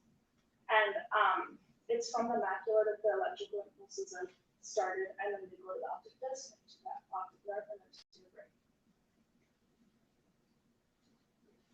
So this is how the eyes work. The way that the retina works is a little bit backwards. So that, I guess, is just like the evidence of dumb design, because it actually, so this is the light through the lens. And what it does is it has to, there's 3 layers, and it has to go all the way to the third layer from RP over here. And it has to simulate the photoreceptor cells. And then it has to go to the middle layer, which is really just a linkage layer of bipolar cells, amacrine cells, and chromosomal cells. And then it gets to the ganglion cells, which is where the axons are stimulated, and then they connect them up. So the light really goes like this. It goes stimulated, and then it goes back. There's 2 different pathways that this would take. There's a direct pathway where it just goes, as I mentioned. And then there's an indirect pathway. And the indirect pathway really comes into play because there's 125 million photoreceptor cells in the eye, in each eye, and there's only 1 million ganglion cells. So that's a problem because you have so much data coming in, and this is like the data processing center. So you need a place to just like kind of hold on to that light, so that they have their return are being transmitted to the optic nerve. So in the indirect pathway, the light goes to the photoreceptor cells, and then it's kind of stored momentarily, like along the pathways of the horizontal cells and adipose cells, and then when it gets extended, it's transmitted to the ganglion cells. Of course, this is all happening very, very fast, so we don't actually get delays, but it's just a way for our eyes to absorb and still transmit the vast amounts of information we get from the outside world. So the normal physiology is the light travels from the cornea and passes into the aqueous humor. The pupil adjusts how much light can enter the eye by dilation and constriction. That the light hits the lens where it's transmitted to the retina. The light becomes focused on the macula, which is the center of the retina, and chemical reactions in the macula send electrical impulses to the brain using hyperpolarization through the optic nerve. So this is this picture we just looked at, and this is the eye. It will go like this. It does a little loop here, and then it goes down. So the pathophysiology of this disorder, as I mentioned, it's unclear on like which genetic inheritance pattern it follows. There's been cases of autosomal dominant inheritance, autosomal recessive inheritance, and X-linked inheritance. So it's either like different forms of the same disease, or it's actually like different related diseases that are happening. The degeneration of the retinal pigment epithelium leads to the dismantlement of the molecular integrity of the photoreceptor cells. As time goes on, the retina develops pigment deposits called bone spiculas, which will come up in a later slide. And it's no longer able to interact with the light because the light is being absorbed into the refractive instead of being transmitted. This leads to perceived blindness because the brain is unable to process electrical impulses in a meaningful way. There's no cure for this disorder, but different treatments are available. Vitamin A and beta-carotene is recommended. The drug acetaminophen can be used to treat macular edemas. Calcium channel blockers can help, cataract surgery can help, and a diet-rich in vitamin A and omega-3 fatty acids can help as well. There's normal life expectancy, but vision loss can begin anywhere between ages of 30 and 80. So you'll live as long, but you'll probably lose your vision by like 6 to 7 years of age. So this is just a picture that shows the bone wrinkles that I was mentioning. So it's these dark pigments that like take up the space in the photoreceptor cells, and that makes them unable to function. So this is how a normal eye should look, but light would enter here, and it would instead get absorbed here and here instead of past. And this is a great picture of the disease right now. And you can really see the epithelial cells here. And it's all red because this is a normal. Thank you. Hi, I'm Serena, and my presentation is on lupus and how it affects the immune system. Lupus is an autoimmune disease, meaning that the immune system falsely interprets healthy cells as foreign cells, and then it attacks itself. It has the ability to damage any organ, your joints, and your skin. Lupus is a chronic disease, meaning that the signs and symptoms can last years. It can either be in remission, where the signs and symptoms are asleep, or flared, where the signs and symptoms are active. Symptoms include hair loss, mouth sores, nose sores, joint pain, muscle pain, swelling, and stiffness of the joints. And you can get rashes after you get in contact with the sun. So that's why you feel out of the sun. Approximately 1.5 million Americans have lupus, and there are over 60,000 new cases each year. If a person gets pregnant while having lupus, there's a 5% chance that the baby can also develop it. The disease is developed at ages 15 to 44, which is the childbearing age for women. Children, teenagers, and men can develop lupus, but women are more frequent. African American women are 3 times more likely to develop lupus than Caucasians, but individuals of every ethnic group can develop lupus. Diagnosis. lupus is known as the great imitator because it expresses symptoms that are the same as other illnesses, and signs and symptoms may be different for each person. The immune system is mainly affected. There are three main diagnostic steps. First, the physician reviews your medical and family history. The second step is physical examination, where the physician looks for swelling, redness, pain, and heat in your body. And 3 tests are performed.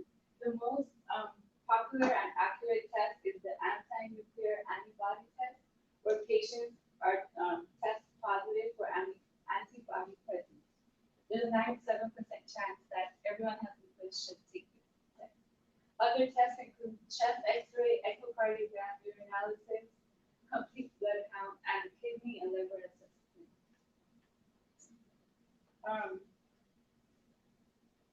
The immune system is basically the defense system of the whole body.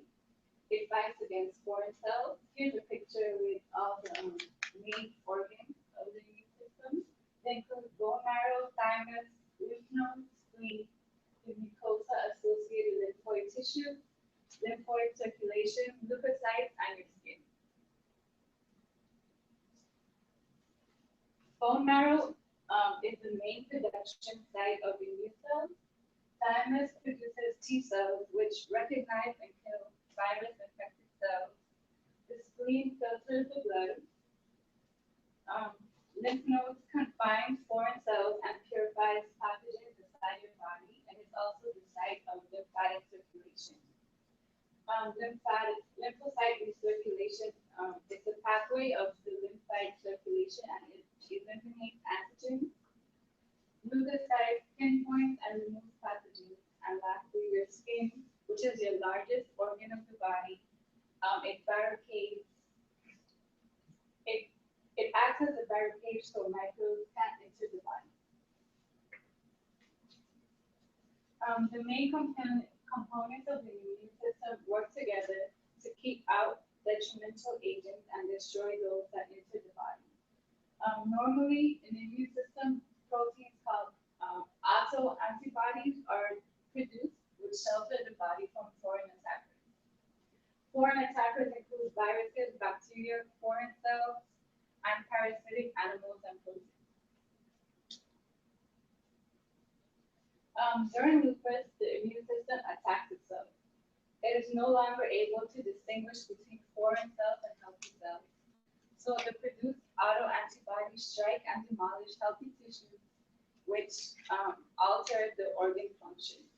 So basically, the organ can shut down. Damage, inflammation, and pain of the body parts can occur. Treatment, you can take medications, non-steroidal anti-inflammatory drugs such as Aleve, Motrin, anti-malarial drugs such as plaquenil, corticosteroids such as prednisone, and immunosuppressants such as Areva and Checol. There is no cure for this disease at all. So your lifestyle and outcomes, you have to have a healthy diet, exercise. Stress can mainly affect this disease. So try to be stress-free. Sunscreen, gotta stay out the sun. It's not fatal. If you take care of yourself, you can have a normal lifespan. And some cases are harder to treat than others. I'm gonna forget. My mom has lupus, so if she had it for like 30 years, so she's good. She's been in remission for a while, but recently she's been stressing a lot, so now it's flared.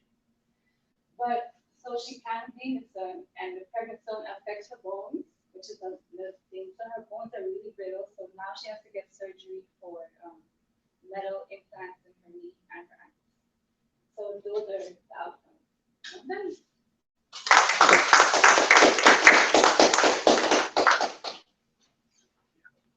Can you just lower Allie's presentation? The last one.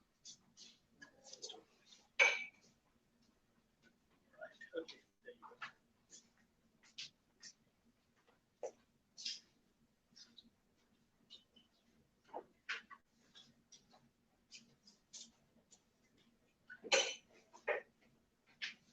I'm Haley Robinson, and I will be presenting on the disorder of tooth demineralization. Tooth demineralization is simply the superficial dissolving of our dental enamel. It can happen and be results from extrinsic or intrinsic.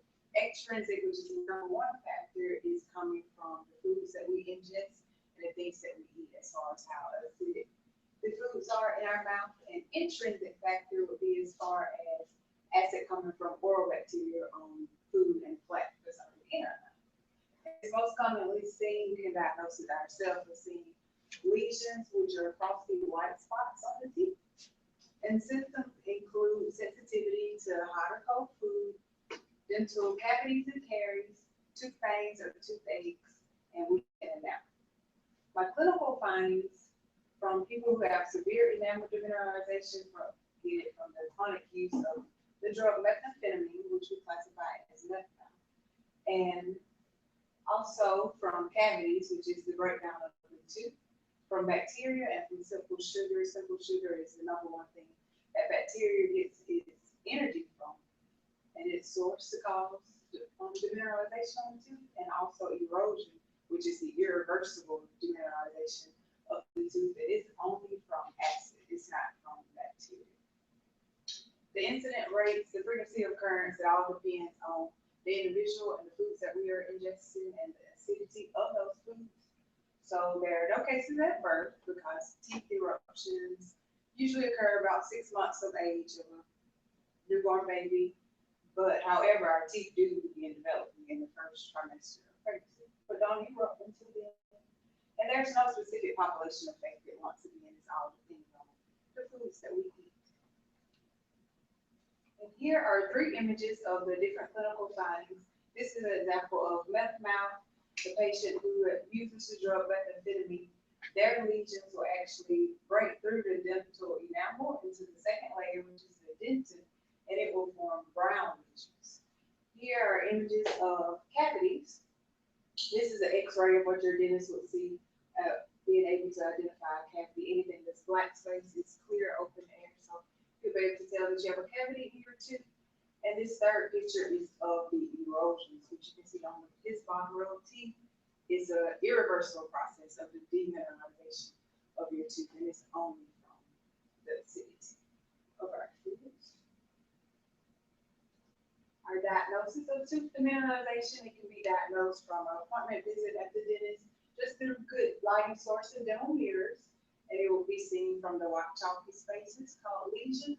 The test that the dentist would do is just through X-rays and lasers, and he'll be able to identify with your enamel that you're having tooth demineralization. There are several different sources where we can get acid, which causes the demineralization of the tooth. It can come from bacterial plaque. It can come from frequently ingested beverages, also phosphoric acid.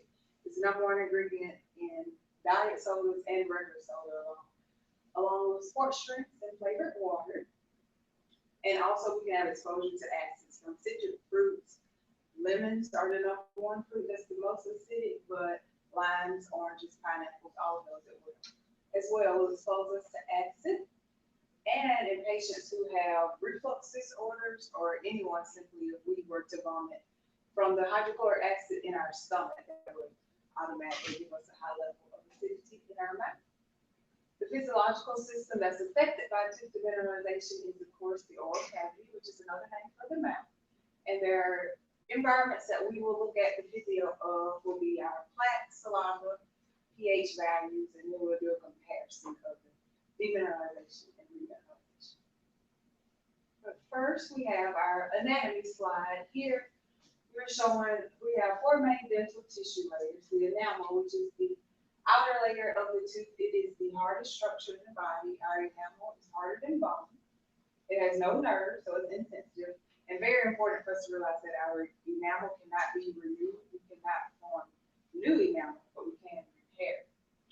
The second layer is the dentin. It is also hard, but it is softer than the enamel. And we have the cementum, which is a thin structure of mineralized tissue covering the dentin, along with the dental pulp. It houses nerves and blood vessels, which nourishes the tooth. We'll go into more detail it later. Over here, we have 4 layers of the periodontal tissues. The gingiva, which is just another name for our gum, is a supportive structure. We have the alveolar bone, and cementum again, along with the periodontal ligament. So here's our first physiology slide of the oral cavity, dealing with the pH values of the mouth. Before we ingest anything, our mouth is at pretty much at a neutral state of 7. Our pH scale is from 1 to 14. Anything that is 1 to 6.5 will be more acidic. Anything 7.5 and above is a basic. So this chart is just showing things as far as wine, sports drink, soda have a very low acidic level, but things closer towards natural cheese, whole milk, and of course water would be putting us back in the normal neutralized stage. So that's our pH value. Saliva is the most important mixture for our oral cavity. It performs protective functions, lubrications, it aids in swallowing and chewing, and it also is a buffering effect, meaning that it will neutralize our mouth when our mouth is too acidic. It will bring it back to our neutral pH, so 7. Because saliva isn't super saturated with the minerals that we need for our tooth to keep it mineralized, such as calcium, phosphate, and proteins, which are necessary for remineralization. And we also have plaque, which is a biofilm that contains more than 600 plus identifiable bacteria, which some are harmful and some are not. The physiology of the teeth, we have 4 different types of teeth. We have incisors, canine teeth, premolars, and molars.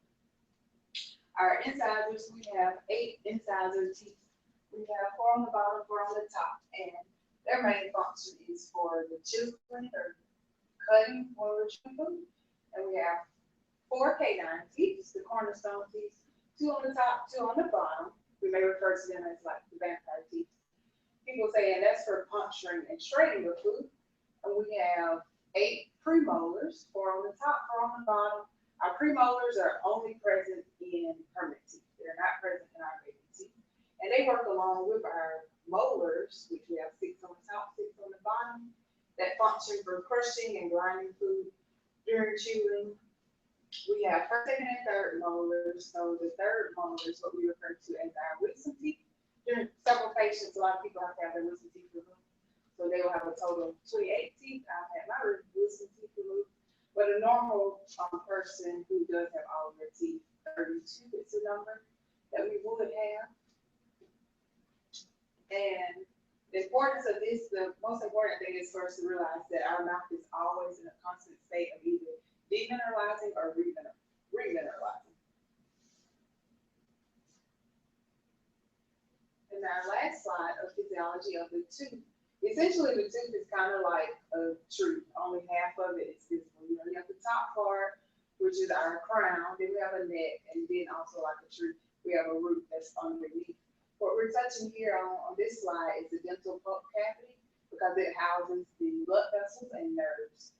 And the nerves is what's allowing us to get the sensation of the teeth, which is what allows us to feel pain if we have a toothache or feel any sort of sensation as far as if food is hot or cold or anything on the tooth. And the function of the blood vessels in the dental pulp is to nourish the teeth and to keep it alive.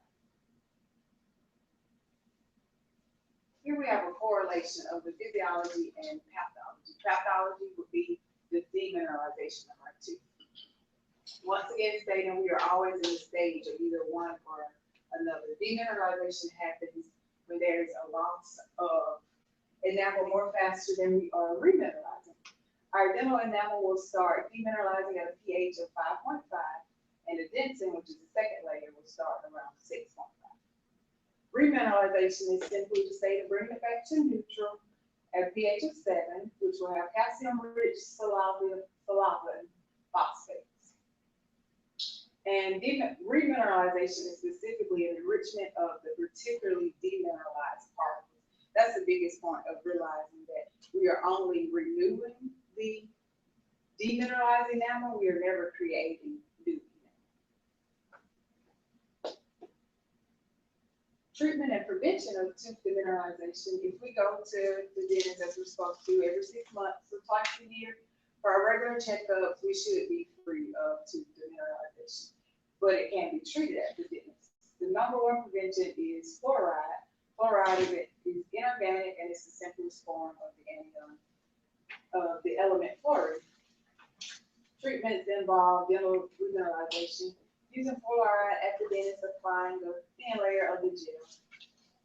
Another use, which we typically only use on children to prevent dental cavities, is dental sealants, and it also prevents demineralization. But there are things that we can do at home to improve our oral health, such as daily oral hygiene of brushing and flossing twice a day. Can improve our diet, which won't directly help with demineralization, but over time you will see results as far as when we get the calcium and phosphate, we typically get that from our dairy products and our green vegetables. But toothpaste is the number one reliable source of fluoride that should be in all of our toothpaste, and we can also get fluoride from mineral water, tea, fish, seafood, and meat. And even through our research and others' presentation, we've learned that chewing sugar-free gum also can help with tooth demineralization because it stimulates the saliva in our mouth, which, as stated before, saliva is the number one mixture needed to prevent tooth demineralization. And our last point is just touching on there's no morbidity rate, or there's no death directly caused from tooth demineralization, and just how historically dentists have moved from having to say surgical or an extraction, which is just pulling of the teeth from a patient in the past having tooth demineralization, to now we're in a new era where we can re-demineralize on our own, and we have prevention methods.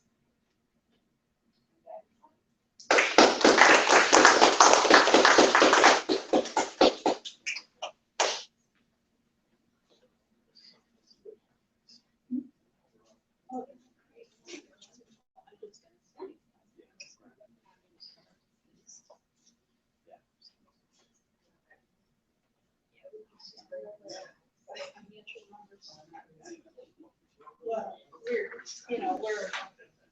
we're working hard. So, And, no, sorry.